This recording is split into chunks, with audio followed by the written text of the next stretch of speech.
Hello प्यारे मित्रों, देश के नौजवानों, साथियों, सभी का स्वागत अभिनंदन है उत्कर्ष की इस पवित्र धरा पर। Most welcome, most welcome, most welcome. Newton का गुरुत्व और न्यूटन का जड़त्व मिलकर बनते हैं द्रव्यमान और घनत्व। फैराडे का प्रेरण और प्लांक का क्वांटम मिलकर करते हैं आप सभी का सुस्वागतम, सुस्वागतम। नमस्कार दोस्तों, साथियों, स्वागत अभिनंदन भौतिक विज्ञान की इस विशेष कड़ी परमाणु के अंतिम चरणों में। जैसा कि आपको विदित है कि हमने परमाणु में डी ब्रोगली द्वारा बोहर के क्वांटीकरण सिद्धांत की जो परिकल्पना थी उसके ऊपर हमने चर्चा की थी। आज मैं उसी पॉइंट को आगे बढ़ा रहा हूं और समय की बाध्यता होने के कारण हम उसको कंप्लीट नहीं कर पाए थे, तो हम उसी के आगे चलते हैं और आगे बढ़ते हैं। कुछ लिखना होगा वापस शुरू से लिख भी देंगे, और नहीं तो फिर वहीं से शुरू करते हैं। देखिए, हमारा जिस टॉपिक के ऊपर डिस्कशन चल रहा है वो है हमारा, मैं कहूंगा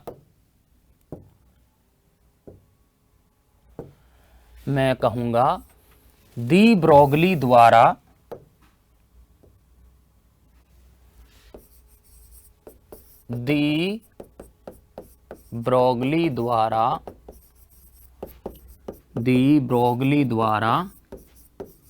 बोहर के क्वांटीकरण की व्याख्या। डी ब्रोगली द्वारा बोहर के क्वांटीकरण की व्याख्या। जरा देखो, तो जिन विद्यार्थियों ने सही से नहीं समझा था, मैंने कहा था ये बोर्ड में टॉपिक आता है 2 नंबर का है, बहुत ही महत्वपूर्ण है, जरा सुन लीजिए वापस ढंग से। मैंने ये बोला कि बोहर ने ये, हम शुरू से ले लेते हैं इस टॉपिक को। बोहर ने ये बोला है कि इलेक्ट्रॉन नाभिक के चारों तरफ सभी कक्षाओं में चक्कर नहीं लगाता। तो भाई कौन सी कक्षाओं में लगाता? बोहर ने कहा इलेक्ट्रॉन सिर्फ उन्हीं कक्षाओं में चक्कर लगाता है जिन कक्षाओं में इलेक्ट्रॉन का जो कोणीय संवेग है वो h/2π का क्या होता है? पूर्ण गुणज होता है। हम कहेंगे mvr बराबर होना चाहिए nh/2π, परंतु बोहर ने ये नहीं बताया कि जो n का मान है वो पूर्णांक अर्थात 1 2 3 4 ऐसा ही क्यों होना चाहिए। n का मान भिन्नात्मक रूप में संभव क्यों नहीं है? n का मान 1/2 क्यों नहीं हो सकता? n का मान 3/4 क्यों नहीं हो सकता? m का मान 5/6 क्यों नहीं हो सकता? 7/8 क्यों नहीं हो सकता? ये सारी बातें, इनका एक्सप्लेनेशन, इनका विस्तृतीकरण, इनका डिस्क्रिप्शन देने में बोहर असफल माना जाता है। तो कोई ना कोई तो अवतार लेगा तभी इस बात का सत्यापन हो पाएगा। तो अवतार लेते हैं डी ब्रोगली जी ने ये बोला कि बिल्कुल बोहर के क्वांटीकरण की व्याख्या मैं करूंगा। उन्होंने ये बोला कि बोहर ने जो बोला है वो बिल्कुल सटीक है, सही है। ये बोला कि बोहर के अनुसार इलेक्ट्रॉन नाभिक के चारों तरफ चक्कर लगाता है तो वो कण के रूप में घूमता है। और आप जानते हो तरंगीय प्रकृति का जो जनकदाता है उसके बारे में जो विस्तृतीकरण करने वाला वैज्ञानिक है वो एकमात्र है, वो है डी ब्रोगली। तो डी ब्रोगली जी ने कहा कि जब इलेक्ट्रॉन घूमता है तो वो क्या करता है? कण के रूप में नहीं करता है परिक्रमण, वो तरंग के रूप में परिक्रमण करता है। और उन्होंने इसकी प्रकृति को अप्रगामी तरंग प्रकृति का दर्जा दिया। अब वो सब कैसे हुआ मैं बात कर रहा हूं, जरा सुनिए। मैं कहूंगा देखिए, बोहर के क्वांटीकरण की व्याख्या मैं कहूंगा बोहर के अनुसार। हालांकि मित्रों आपको इस टॉपिक में थोड़ा लिखाया हुआ है, परंतु मैं एक साथ लिखा देता हूं ताकि आपको ज्यादा बर्डन और इधर उधर देखने की नहीं रहेगी, क्योंकि आधा पिछली क्लास में ना आधा इस क्लास में, तो आपको भी मजा नहीं आएगा पढ़ने में। तो थोड़ा 10 मिनट लगेंगे, परंतु धैर्य बनाए रखें। बोहर के अनुसार इलेक्ट्रॉन नाभिक के चारों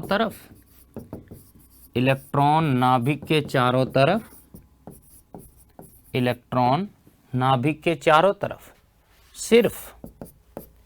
सिर्फ उन्हीं कक्षाओं में, बोहर के अनुसार इलेक्ट्रॉन नाभिक के चारों तरफ, मैं कहूंगा सभी कक्षाओं में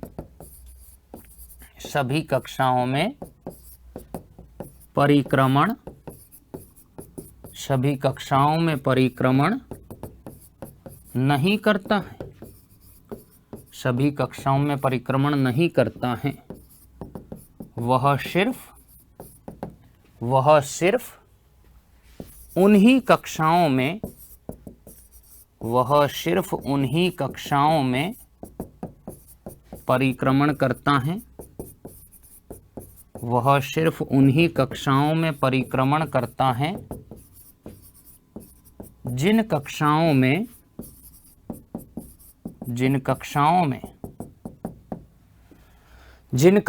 में इलेक्ट्रॉन का क्या होता है भाई, जिन कक्षाओं में मैं कहूँगा इलेक्ट्रॉन का कोणीय संवेग, इलेक्ट्रॉन का कोणीय संवेग J जो है वो h/2 पाई का क्या होता है, पूर्ण गुणज होता है, h/2 पाई का पूर्ण गुणज होता है। ठीक है, मैं समझ गया। और बोहर ने पता है इन कक्षाओं को क्या नाम दिया था, स्थायी कक्षाएं नाम दिया गया। बोहर के अनुसार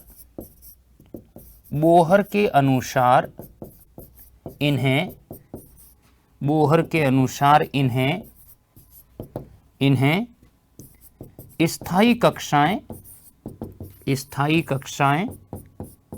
कहा जाता है। बिल्कुल कहा जाता है, स्थायी कक्षाएं कहा जाता है।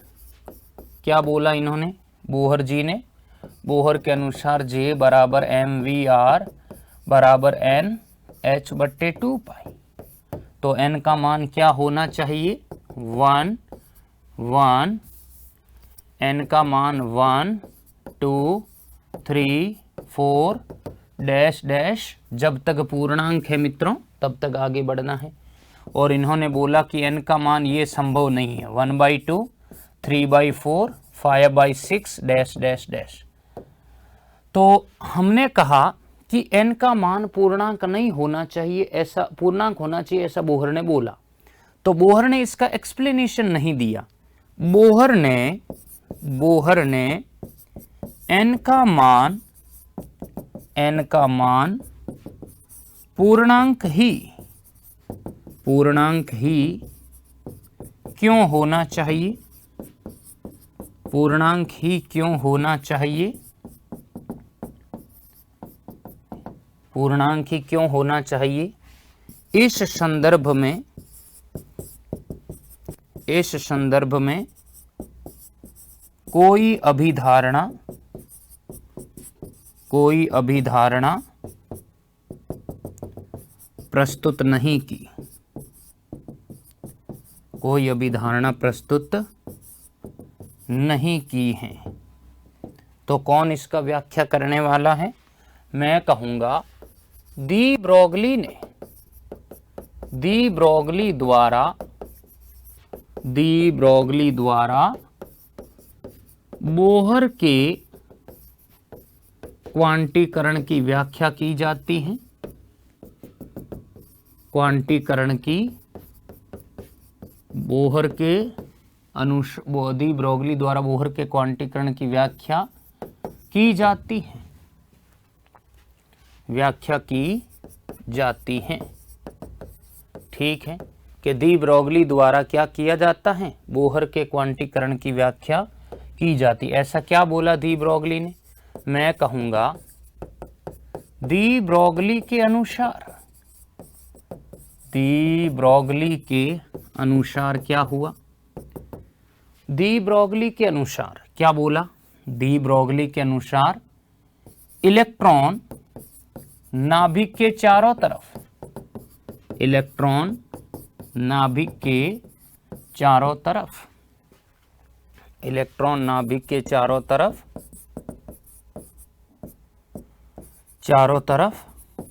परिक्रमण करते समय कणीय प्रकृति के रूप में कणीय प्रकृति के रूप में, कणीय प्रकृति के रूप में परिक्रमण नहीं करता है, परिक्रमण नहीं करता है। क्या करता है भाई? कणीय प्रकृति के रूप में परिक्रमण नहीं करता है। इलेक्ट्रॉन की परिक्रमण प्रकृति, इलेक्ट्रॉन की परिक्रमण प्रकृति, परिक्रमण प्रकृति तरंगीय होती हैं। कैसी होती हैं? इलेक्ट्रॉन की परिक्रमण प्रकृति कैसी होती है? तरंगीय होती हैं। और कौन सी तरंग सजेस्ट की थी उन्होंने? डी ब्रोगली के अनुसार। मैं कहूंगा ये याद रखना, डी ब्रोगली तरंग सिद्धांत देता है। मैं कहूंगा डी ब्रोगली के अनुसार,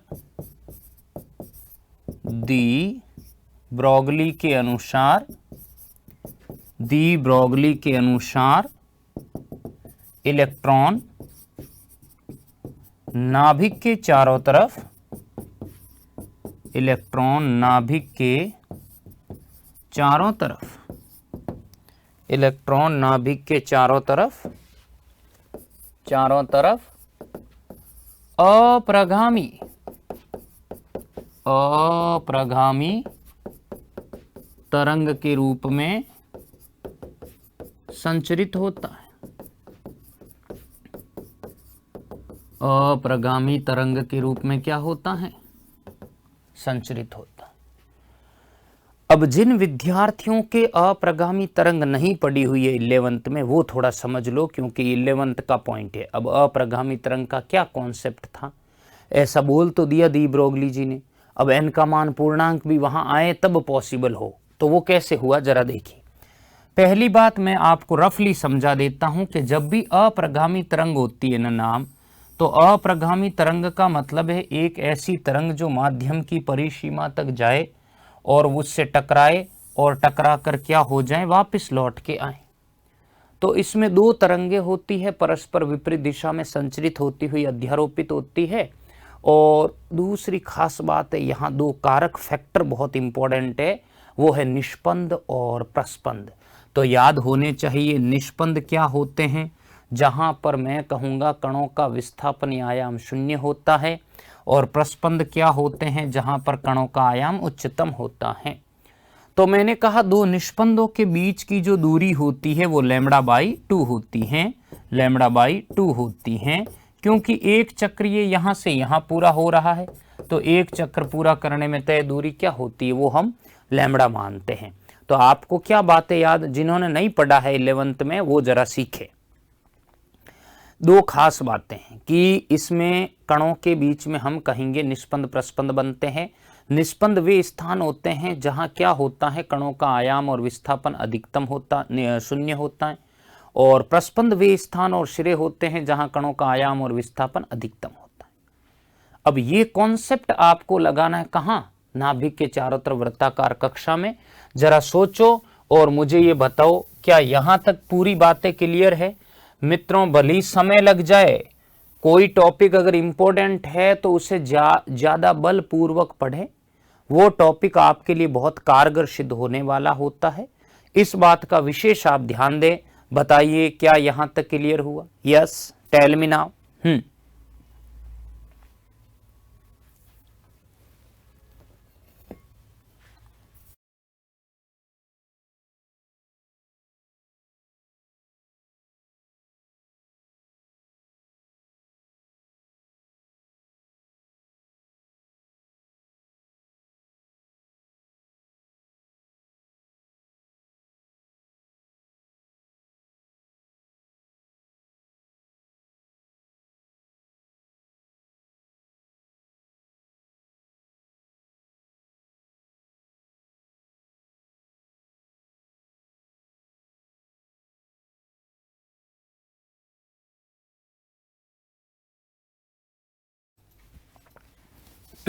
चलूं आगे।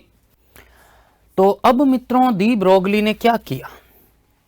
डी ब्रोगली ने वही मॉडल लिया दी ब्रोगली जी ने, ये तो थोड़ा अच्छे कलर में ले लेता हूं मैं, देखिए ये क्या है मित्रों, ये नाभिक के चारों तरफ कक्षा है। अब आप कहोगे सर बड़ी क्यों नहीं बनाई आपने? अरे मैं तो बड़ी भी बना दूंगा, पर दी ब्रोगली जी ने जो आदेश दिया है उस आदेश की तो पालना करनी पड़ेगी ना भाई। जरा देखो, ये नाभिक है इसका, और इस नाभिक के चारों तरफ इलेक्ट्रॉन कैसे चक्कर लगा रहा है? अप्रगामी तरंग के रूप में। लो भाई शुरू हो जाओ। तो ये यहाँ ऐसे, यहाँ से मान लो चक्कर इसने शुरू किया।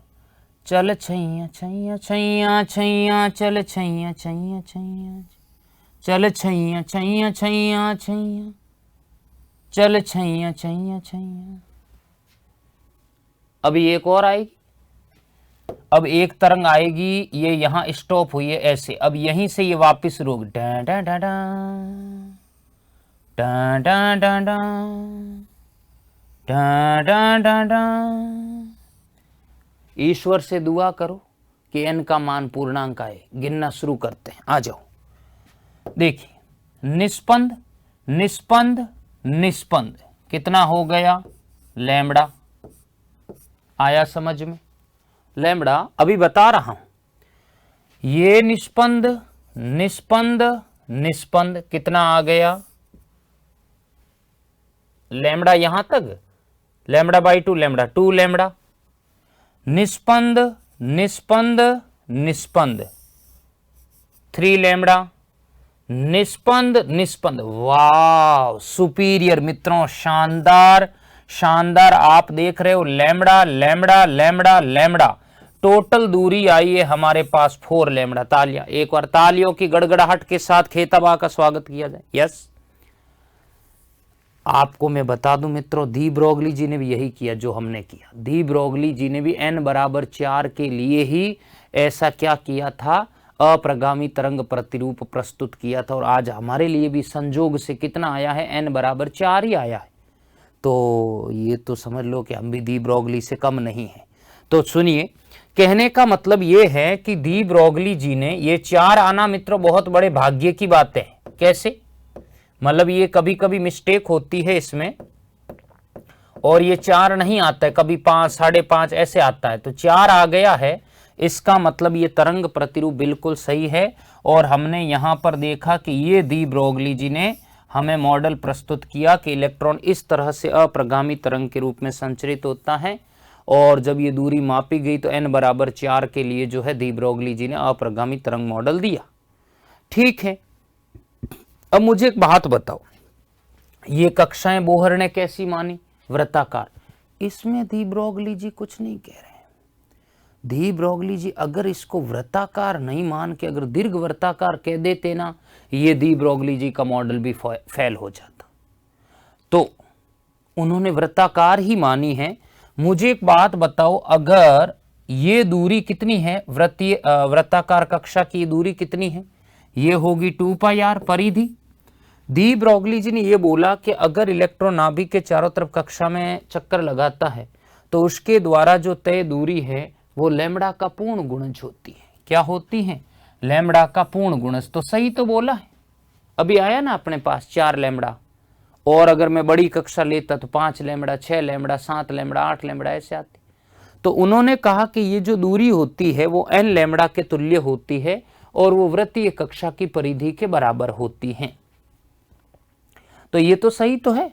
सही तो अभी अपन ने जोड़ा, कितना आया? 4 लैम्बडा, और ये 4 लैम्बडा इसकी परिधि के बराबर है, तो सही है, कोई दिक्कत नहीं। पर इससे बोहर की द्वितीय अभिग्रहित क्वांटीकरण की व्याख्या कहां हुई? हमें तो वो चाहिए ना। आ रही है, रुकिए, आ रही है, देखिए। तो मैं कहूंगा तरंग के रूप में संचरित होता है। मैं यहां लिखूंगा दी ब्रोगली के अनुसार, दी ब्रोगली के अनुसार, दी ब्रोगली के अनुसार इलेक्ट्रॉन द्वारा अप्रगामी तरंग, इलेक्ट्रॉन द्वारा अप्रगामी तरंग के रूप में, तरंग के रूप में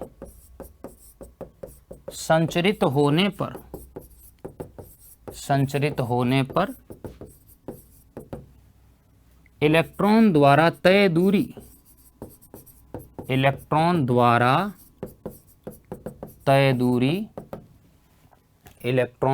तय दूरी लैम्ब्डा का पूर्ण गुणज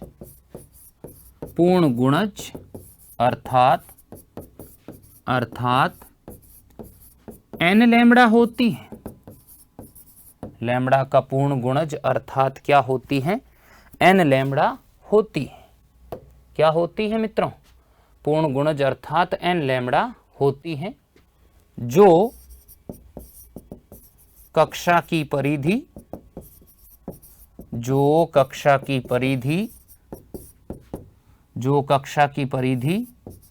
2 पाई r के तुल्य होती है। तो सही बात है, सही बात है। चलो भाई बराबर रख के देखो, ऐसा बार बार क्यों कह रहा है दी ब्रोगली। देखिए मैं कहूंगा 2 पाई r, n कह दूं क्योंकि द्वितीय अभिग्रहिती nवीं कक्षा nवीं त्रिज्या के लिए लागू की थी अपन ने। 2 पाई r n बराबर क्या है? n lambda. ठीक है, यही कहना चाह रहे हैं दी ब्रोगली, हमने बराबर कर दिया। अब आपने मैंने नहीं, दी ब्रोगली ने कहा कि मेरी समीकरण काम में लो। कौन सी समीकरण? खुद की, जो अपन ने पढ़ी थी पिछली कक्षाओं में। दी ब्रोगली क्या है भाई, मैं कहूंगा दी ब्रोगली के अनुसार या दी ब्रोगली समीकरण से। क्या थी दी ब्रोगली की समीकरण? वो है लैम्ब्डा बराबर h अपॉन एम वी। अब आप कह रहे हो एन एन वाले में लगाना है तो h upon M V N करो। ठीक है, क्योंकि वी एन एनवी कक्षा में वेग है, आर एन एनवी कक्षा की त्रिज्या है। तो मैं कहूंगा अतः 2 पाई आर एन बराबर एन लैम्ब्डा। लैम्ब्डा का मान ये यहां रखो तो देखते हैं आता है क्या। देखो 2 पाई आर एन बराबर N H upon M V N क्या हो जाएगा? ये मेरे पास कुछ कमाल कर दूं, ऐसा कुछ कर कैसा कमाल कि समझ आ जाए। देखो कैसे मैंने एक क्या किया मित्रों, जादू किया। इस एम वी एन को इधर ले गया, 2 पाई को नीचे भेज दिया। देखो क्या कि आर एन को नीचे नहीं भेजा है, एम वी एन को इधर भेजा, 2 पाई को इधर भेजा। क्या हो जाएगा? M V N R N, M V N R N बराबर एन एच। ओ वाव, देखो देखो देखो क्या हुआ, यही बोर की द्वितीय अभिग्रहिती है। यही तो है बोर का द्वितीय परिकल्पना, यही तो है। पर ये आया कैसे? ये कैसे आया है? ये आया है दी ब्रोगली समीकरण को काम में लेने से। तो दी ब्रोगली जी को अपने ऊपर बहुत प्राउड होने लगा। उन्होंने कहा देखो मेरी समीकरण काम में ली और मैंने बोहर की सेकंड अभिग्रहिती को स्थापित कर दिया। और मैंने अभी बोला कि n का मान क्या होता है? पूर्ण गुणज होती है लैम्ब्डा। जो दूरी है वो लैम्ब्डा की पूर्ण गुणज होती है। तो जब मैं ये कह रहा हूं कि दूरी लैम्ब्डा की पूर्ण गुणज होती है और अप्रगामी तरंग के रूप में चलता है, और जो दूरी टोटल जुड़कर n लैम्ब्डा ऐसे आती, 4 लैम्ब्डा 5 लैम्ब्डा 6 लैम्ब्डा, तो जाहिर सी बात है यहाँ n का मान पूर्णांक ही होगा। मेरे अनुसार नहीं, दी ब्रोगली के अनुसार। बताओ क्या ये स्पष्टीकरण हुआ कि नहीं हुआ? n का मान पूर्णांक ही होना चाहिए, पर क्यों? तो अब ये स्पष्टीकरण हो गया है। मैं कहूंगा यही, मैं इसको बॉक्स में कर देता हूं। मैं कहूंगा यही बोहर की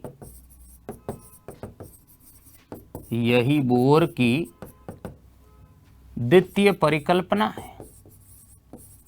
यही बोहर की द्वितीय परिकल्पना है। तो सत्यापन तो हो गया। मैं कहूंगा आगे क्या किया दी ब्रोगली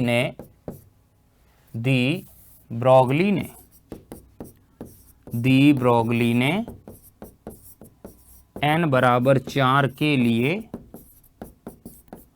डी ब्रोगली ने n बराबर 4 के लिए क्या किया है, n बराबर 4 के लिए इलेक्ट्रॉन की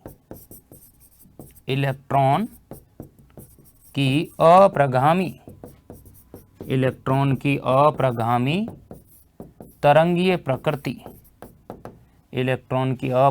तरंगीय प्रकृति को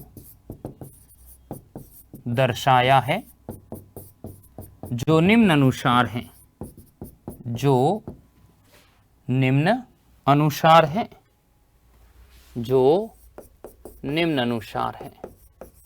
आया समझ में ये कॉन्सेप्ट आया। बताइए क्या ये पूरा टॉपिक क्लियर हुआ मित्रों? बहुत ज़्यादा इंपॉर्टेंट है और बोर्ड में 2 से 3 नंबर का ये टॉपिक पूछा जाता है हर बार के सत्यापन करो, स्थापना करो। तो ये चैप्टर का देखा जाए तो अंतिम पड़ाव था, अंतिम टॉपिक था, हमने पूर्ण किया है। परंतु हमारी एनसीईआरटी के अंदर एक बहुत ही नीले ब्लू कलर के अंदर एक टॉपिक को पेस्ट किया गया है, हमें उस टॉपिक पर भी थोड़ी सी चर्चा कर लेनी चाहिए, क्योंकि आपको मैं बार बार कह रहा हूं उत्कर्ष और चावड़ा सर पूरा संपूर्ण परिवार एक गुणवत्ता केंद्र पर आधारित है। कहने का मतलब है हमें अपन को जिस गोल को फॉलो करना है, जिस गोल को हमें लक्ष्य निर्धारित करना है, तो हमें उसके लिए क्या करना, एक एक पॉइंट उसके क्वेश्चंस को हमें देखना है। तो मैं उस टॉपिक को स्किप नहीं करूंगा क्योंकि वो हमारी बुक में है, तो मैं उसके बारे में बात करूंगा। वो क्या था सुनिए। उस टॉपिक का नाम है फ्रैंक व हर्ट्ज प्रयोग। फ्रैंक व हर्ट्ज प्रयोग। जरा सुनिए, मैं कहूं फ्रैंक और हर्ट्ज प्रयोग का क्या मीनिंग है, हमें देखना है।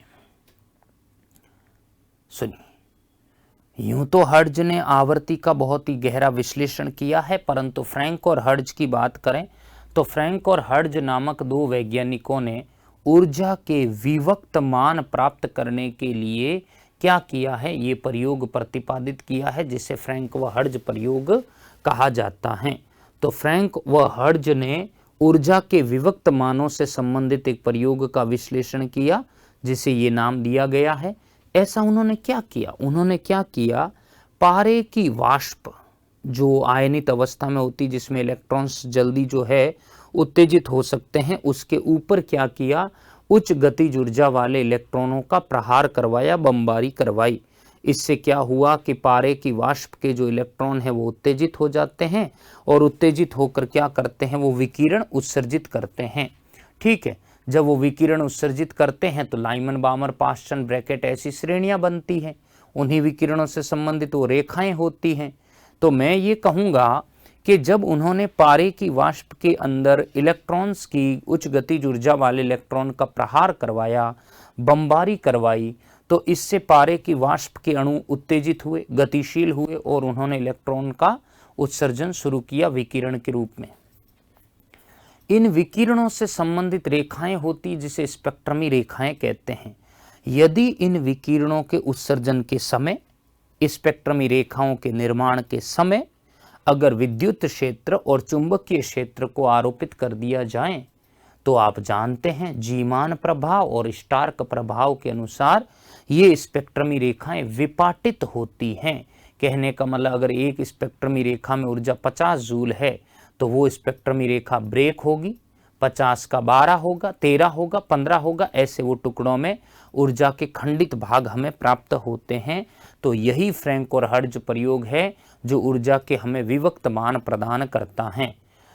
अब ये उदाहरण कैसे किया उन्होंने, उदाहरण ऐसे दिया कि सबसे पहले कि पारे की वाष्प के अणु और आसपास के रिक्त ऊर्जा स्तर के बीच का जो ऊर्जा स्तर है वो 4.9 इलेक्ट्रॉन वोल्ट हैं। अब इससे अधिक ऊर्जा वाले और इससे अधिक गतिज ऊर्जा वाले इलेक्ट्रॉन अगर बमबारी की जाएगी तो पारे की वाष्प के अणु गतिशील होंगे, उत्तेजित होंगे, उत्तेजित होकर इलेक्ट्रॉन क्या करेंगे, उत्सर्जित करेंगे। तो ये बात हमें ध्यान समझनी है कि फ्रैंक व हर्ट्ज ने ऊर्जा के विभक्त, विभक्त का मतलब है टुकड़ों में प्राप्त करने वाले मान कैसे प्राप्त किए, ये हमने देखा। मैं लिख देता हूं इसको, ध्यान से देखिए। मैं कहूंगा फ्रैंक व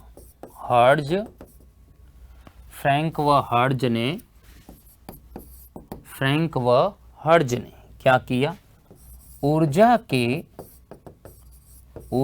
के विभक्त मान प्राप्त करने के लिए, ऊर्जा के विभक्त मान प्राप्त करने के लिए, विभक्त मान प्राप्त करने के लिए एक प्रयोग का प्रतिपादन किया है, एक प्रयोग का प्रतिपादन किया है, जिसे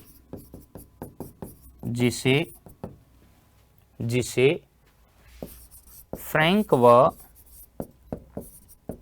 हर्ट्ज प्रयोग कहा जाता है, जिसे फ्रैंक व हर्ट्ज प्रयोग कहा जाता है। ऐसा क्या बोल दिया इन्होंने, मैं कहूंगा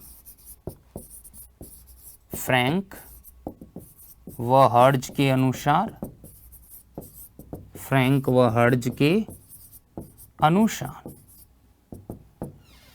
फ्रैंक व हर्ट्ज के अनुसार जब पारे की वाष्प, फ्रैंक व हर्ट्ज के अनुसार जब पारे की वाष्प पर उच्च गतिज ऊर्जा वाले, उच्च गतिज ऊर्जा वाले, उच्च गतिज ऊर्जा वाले इलेक्ट्रॉन का, उच्च गतिज ऊर्जा वाले इलेक्ट्रॉन का प्रहार किया जाता है, उच्च गतिज ऊर्जा वाले इलेक्ट्रॉन का प्रहार किया जाता है, तो क्या होता है, मैं कहूंगा उच्च गतिज ऊर्जा वाले इलेक्ट्रॉन का प्रहार किया जाता है, तो क्या होता है, देखिए प्रहार किया जाता है तो पारे की वाष्प, तो पारे की वाष्प के अणु, तो पारे की वाष्प के अणु उत्तेजित हो, पारे की वाष्प के अणु अथवा इलेक्ट्रॉन, अथवा इलेक्ट्रॉन, अथवा इलेक्ट्रॉन, अथवा इलेक्ट्रॉन उत्तेजित हो जाते हैं, इलेक्ट्रॉन उत्तेजित हो जाते हैं और उत्तेजित हो जाते हैं और विकिरण उत्सर्जित करना प्रारंभ कर देते हैं, और विकिरण उत्सर्जित करना प्रारंभ कर देते हैं। मैं कहूंगा इन विकिरणों से संबंधित रेखाओं को, इन विकिरणों से संबंधित रेखाओं को क्या कहा जाता है, संबंधित रेखाओं को क्या कहा जाता है, रेखाओं को स्पेक्ट्रमी रेखाएं कहा जाता है, स्पेक्ट्रमी रेखाएं कहा जाता है। अब क्या कर दिया, मैं कहूंगा अब यदि क्या किया जाए, मैं कहूंगा अब यदि इन स्पेक्ट्रमी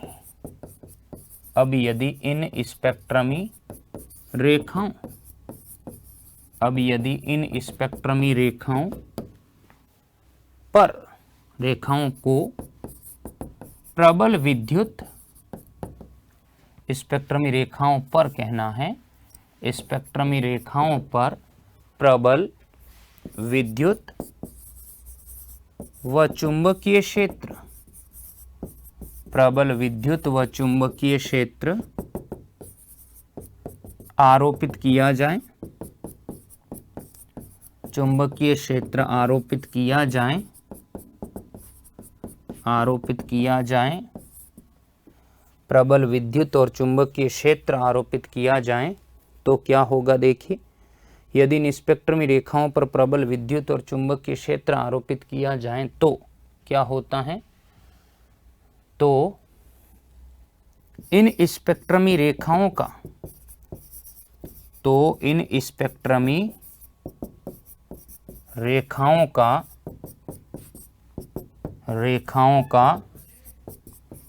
विपाटन हो जाता है। क्या हो जाता है, इन स्पेक्ट्रमी रेखाओं का विपाटन हो जाता है और ऊर्जा के विवक्त मान हमें प्राप्त हो जाते हैं। नहीं आया? चलिए, बहुत बढ़िया, शानदार। मैं कहूंगा उदाहरण के लिए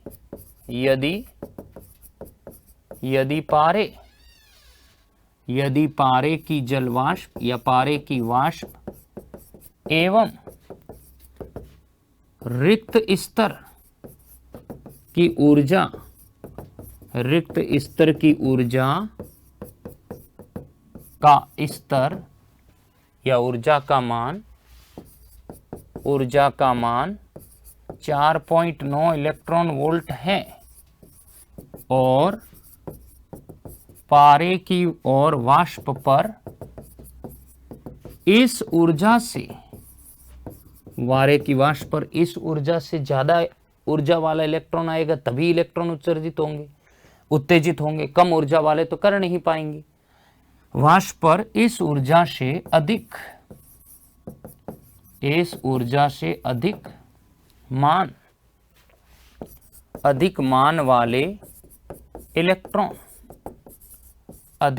वाले इलेक्ट्रॉन की बमबारी करने पर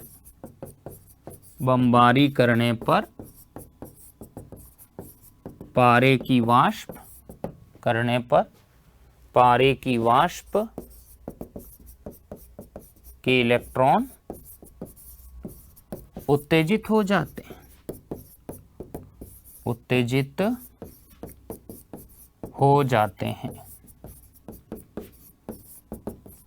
ठीक है, हम लोग समझ गए। क्या इतना समझ में आया कि 4.9 इलेक्ट्रॉन वोल्ट से लेवल थोड़ा जो है वो क्या होना चाहिए भाई, ज़्यादा होना चाहिए, ताकि क्या हो, इलेक्ट्रॉन उत्तेजित हो सके। ठीक है, बहुत अच्छी बात है। तो मित्रों, आशा करता हूँ आपने इस चैप्टर में बहुत आनंद महसूस किया है, आनंद अनुभव किया है। हमने इस अध्याय की इस कड़ी को पूर्णतः कंप्लीट कर लिया है। अब हमारे सामने एक बहुत ही महत्वपूर्ण चैलेंज है, वो है पाठ्य पुस्तक प्रश्न और उसके उदाहरण। तो हम पहले उदाहरणों में चलते हैं, फिर प्रश्नों में चलेंगे। जरा देखिए यहां तक सारी बातें क्लियर है या नहीं।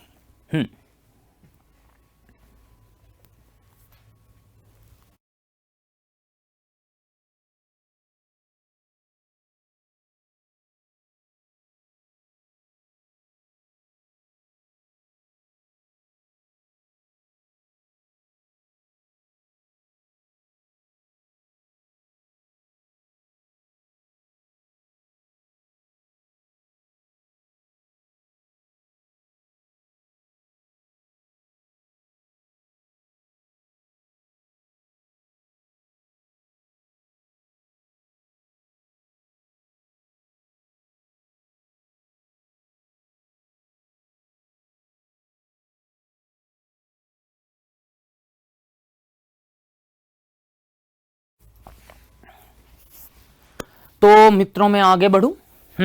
तो हम शुरुआत करते हैं उदाहरणों से। आपको ये जानकर बड़ा हर्ष होगा मित्रों कि हम इसका पहला प्रश्न, जो पहला उदाहरण है, वो कर चुके हैं। उदाहरण 12.1 में पिछली कक्षाओं में इसी में करवा चुका हूं। मैं बात करता हूं इस उदाहरण नंबर 2 पे क्या कहना चाह रहा है? गाइगर मार्शडन प्रयोग, दो वैज्ञानिकों का नाम है।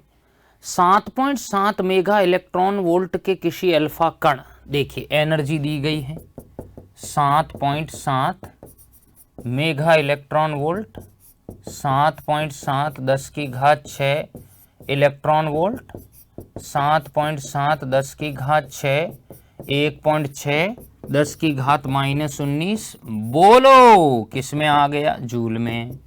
7.7 1.6 10 की घात 19 में से 6 गए भाई, कितने हो गए? -13 जूल।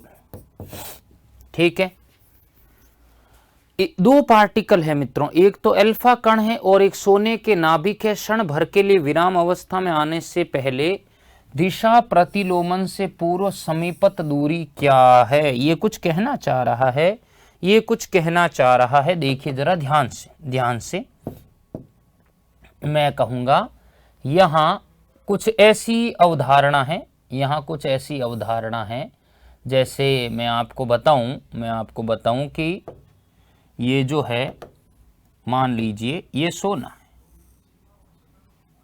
ये सोना है और ये अल्फा कण है।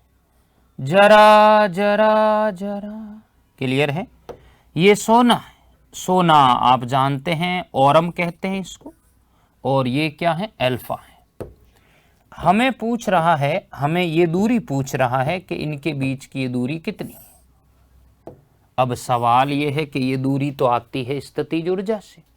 कारण ये है कि सोना जो है इसका परमाणु क्रमांक 79 है और अल्फा जो है इसका परमाणु क्रमांक तो नहीं है, परंतु ये 2He4 से डिनोट होता है, तो आवेश इसके ऊपर भी है। तो अब क्या होगा? तो अगर दो धनावेशित या दो परमाणु या दो नाभिक या दो प्रोटॉन या दो पॉजिटिव कण अगर समीप हैं, तो हम कौन सा कॉन्सेप्ट इस्तेमाल करेंगे? मैं कहूंगा यहां पर विद्युत स्थितिज ऊर्जा की अवधारणा पढ़ाई है। विद्युत स्थितिज ऊर्जा की अवधारणा से, कैसी है वो अवधारणा? बोलो बोलो बोलो। यस, अवधारणा से क्या पढ़ाया था मैंने आपको? U बराबर K Q1 Q2 बट्टे R। मैं ये R नहीं निकाल सकता, निकाल। अब आप ये कहोगे कि सर ये जो U है वो कहां से लाओगे? U दी गई है, U दी गई है क्वेश्चन में। आप कहोगे कहां? तो ये देखिए 7.7 मेगा इलेक्ट्रॉन वोल्ट के किसी अल्फा कण स्वर्ण नाभिक से क्षण भर के लिए विराम अवस्था में आने से पहले दूरी क्या है?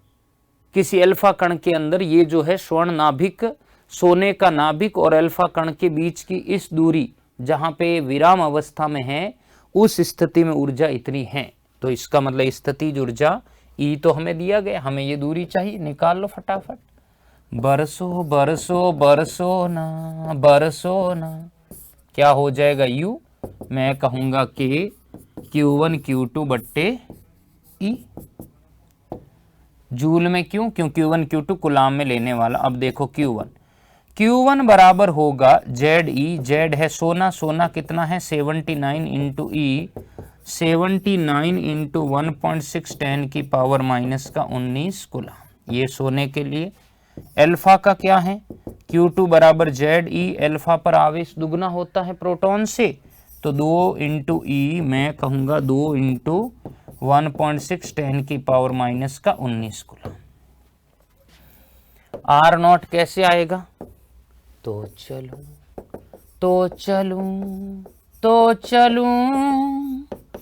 79 1.6 10 की पावर -19, 2 इंटू 1.6 10 की पावर -19।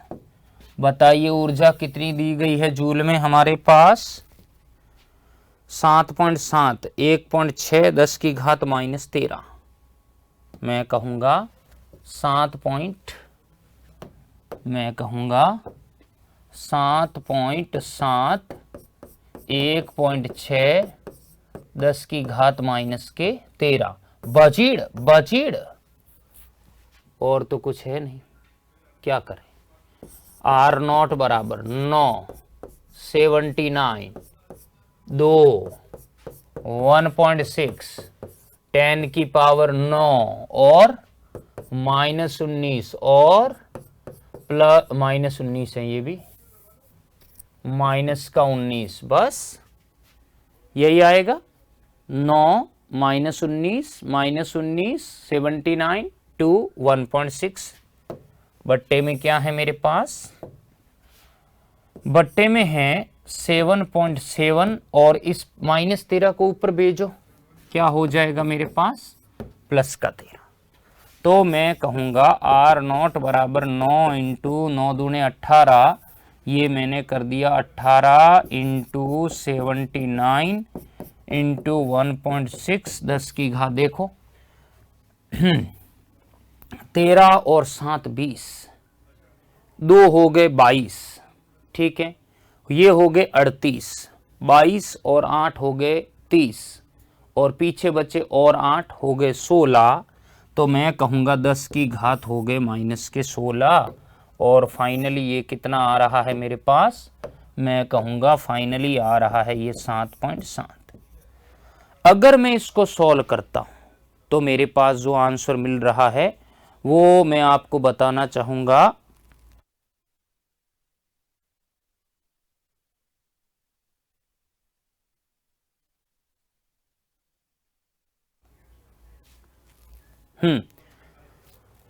जल्दी से आईटी टीम इसको सॉल्व करके बताएं मुझे क्या कैलकुलेशन आ रहा है, जल्दी से। यस यस यस, तो इसका जो आंसर आ रहा है मित्रों 2.95 10 की घात -14 मीटर, ये आंसर आया है। बहुत बढ़िया बहुत बढ़िया। मेरे पास आर नॉट बराबर आया 2.95 10 की पावर -14 मीटर। क्या ये समझ आया? इतना अच्छा प्रश्न था, आशा करूंगा आपको बहुत ही ढंग से क्लियर हो गया। चलिए, तो यहां तक तो मित्रों क्लियर हो गया है आपको। मैं बढ़ा आगे और आगे क्या है जरा सुनिए, ये क्वेश्चन ले लेते हैं। पाठ्य पुस्तक उदाहरण 12.3 क्या कह रहा है? प्रयोगों द्वारा यह पाया गया कि हाइड्रोजन परमाणु को एक प्रोटॉन और एक इलेक्ट्रॉन में पृथक करना है, ठीक है।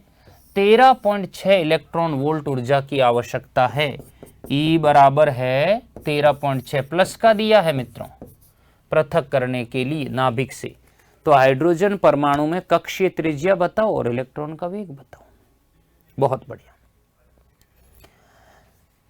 मित्रों, हम ये जानते हैं, पहले मैं बताना चाहूंगा कि इलेक्ट्रॉन की जो कुल ऊर्जा होती है वो नेगेटिव होती है और उस नेगेटिव ऊर्जा का अर्थ ही यही है कि इलेक्ट्रॉन अभी भी नाभिक के आकर्षण बल के बंधन से बंधा हुआ है। तो हमने ये देखा कि E जो है वो होती है -KE²/2R, ये नेगेटिव होती। नेगेटिव का मतलब है बंधन से अभी बंधा होना, और अगर बंधन से फ्री करना है तो उतनी हमें धनात्मक ऊर्जा देनी पड़ती है जिसे बंधन ऊर्जा कहा जाता है। तो वो होती E बाइंडिंग, और इस माइनस की जगह हम क्या करते हैं प्लस होता उतना ही। परंतु यहाँ एक रेशियो हमें बहुत बड़ा प्राप्त होता है कि जो E बाइंडिंग है वो E बाइंडिंग जो है वो KE² जो है वो 2R है, और ये गतिज ऊर्जा भी होती है, क्यों गतिज ऊर्जा का भी सूत्र तो यही है, गतिज ऊर्जा का सूत्र भी यही है। तो मुझे R चाहिए, पहले तो R ले आओ फटाफट, KE²/2 ऑफ E बाइंडिंग, ठीक है। तो 13.6 इलेक्ट्रॉन वोल्ट में है और इधर क्या है K वगैरह कूलाम में है, तो उसको जूल में बदलो। 13.6 1.6 10 की पावर -19 जूल, ठीक है। जरा 9 इंटू 10 की घात 9 और E कितना है, कौन है भाई यहाँ पे, इलेक्ट्रॉन है क्या? हाँ, इलेक्ट्रॉन और प्रोटॉन है, ठीक है। तो वही रहेगा 1.6 10 की घात -19 का होल स्क्वायर, फिर क्या आएगा 2 इंटू ये कितना आएगा 13.6, 13.6, 1.6 10 की घात माइनस का 19। देखें जरा। अगर मैं इसको आगे सॉल्व करूं तो आप देखोगे कि ये कितना आ रहा है। आप देखोगे इसमें r बराबर आ गया मेरे पास 9 इंटू 10 की घात 9, 1.6, 10 की पावर माइनस का 38। ये क्या है? फिर ये 2, 13.6, 1.6, 10 की घात माइनस का 19। क्या हुआ? खचाक खचाक, और कुछ नहीं है। चलो कोई बात नहीं, चला लेंगे। तो मुझे ये बताओ, ये आ गया r बराबर 9 इंटू 1.6, बस ठीक है, ओके। 10 की घात प्लस का 9 माइनस का 38 प्लस का 19 और बट्टे में कितना गया? ये मैं कहूँगा 2, 13.6 यही आ रहा है। अगर मैं इसको सॉल्व करता हूं तो ये हो जाएगा मेरे पास, देखो पॉइंट तो हटा दिए मैंने, 16 इंटू 9 बट्टे 2 इंटू 13.6 और ये 10 की घात देखो कितना हुआ, पीछे बच गया माइनस का 19। देखो 19 और 9 हो गए मेरे पास 29, 28 और ये है 38, तो 10 की घात माइनस के 10, ये बच गए मेरे पास 10 की घात माइनस के 10। तो फाइनली अगर मैं कहूं, फटाफट इसको सॉल्व करके बताएं, अगर मैं कहूं फाइनली इसकी जो वैल्यू कितनी आ रही है, हम देखते हैं कि इसकी जो वैल्यू हमारे पास आ रही है, बहुत शानदार शानदार शानदार। जल्दी बताएं जरा। इसकी जो वैल्यू आ रही है वो आ रही है मेरे पास 0.529 10 की पावर माइनस का 10 मीटर। आया समझ में ये कॉन्सेप्ट? बताइए। अब यहां तक तो क्लियर हुआ। अब और क्या बोला? सॉरी, और क्या बोला है मित्रों? और इसने ये भी बोला है इलेक्ट्रॉन का वेग भी निकालो। तो वेग तो बहुत आसान है, क्योंकि जो ये वैल्यू दी गई है ना, वो गतिज ऊर्जा भी है। जो ये वैल्यू दी गई है वो मेरे पास गतिज ऊर्जा भी है। तो मैं कहूँगा बी पार्ट में ई काइनेटिक बराबर होता है हाफ mv²। बोलो बोलो 2e के बाई m बराबर क्या हो गया v²। तो v बराबर क्या हो जाएगा? अंडरवुड ऑफ 2e के बाई m। किथे चलिए बताओ बताओ। ई के कितना है? 7.7, 13.6, ये है 13.6, 1.6 और ये हो गया 10 की घात माइनस का 19। और अगर मैं m की बात करूं, तो यहां पर हो जाएगा मेरे पास ये इलेक्ट्रॉन 9.1 10 की घात माइनस के 31। जल्दी से सॉल्व करके बताएं इसका वेग कितना आया है। तो आप देखोगे कि ये तो यहां पे अगर फाइनली सॉल्व करें तो 2, 13.6, 1.6 बट्टे में 9.1 और 10 की घात माइनस का 19 प्लस 31। तो v बराबर, अगर आप देखते हैं मित्रों, जल्दी बताएं। यस, बहुत बढ़िया, शानदार शानदार। तो ये जो वैल्यू आ रही है वो 2.19 10 की पावर 6 मीटर प्रति सेकंड ही आ रही। अब मित्रों आप ये देख रहे हो कि सर ये तो रिजल्ट वही आ रहे, त्रिज्या भी वही आ रही, वेग भी वही आ रही। अरे भाई ऊर्जा भी तो वही थी, 13.6 ऊर्जा भी तो त्रिज्या और वेग को मिलाने से आई थी। तो जब ऊर्जा 13.6 है तो वेग कोई नया तो आएगा नहीं, 2.19 10 की पावर 6 और त्रिज्या 0.529 10 की पावर -10 आएगा। इजी प्रश्न था। चलिए, आशा करता हूं मित्रों आपको ये प्रश्न बहुत ही बेहतरीन तरीके से समझ आया। इस क्वेश्चन को अपन ने कर लिया है। आगे वाले क्वेश्चन समय की इजाजत नहीं है, अगली कड़ी में करवाऊंगा मित्रों। आज के लिए इतना ही। कुछ चंद पंक्तियों के साथ इस सभा को मैं विराम दूंगा। ये चंद पंक्तियां जरा क्या है, ध्यान से सुनना, बहुत कुछ कहती है ये पंक्तियां, जरा सुनिए कि अपने हौसलों पर जो एतबार करते हैं, अपने हौसलों पर जो एतबार करते हैं, उन्हें मंजिल खुद पते बताती है, उन्हें मंजिल खुद पते बताती है और रास्ते इंतजार करते हैं। थैंक यू मित्रों, thank you, take care, bye bye, जय हिंद।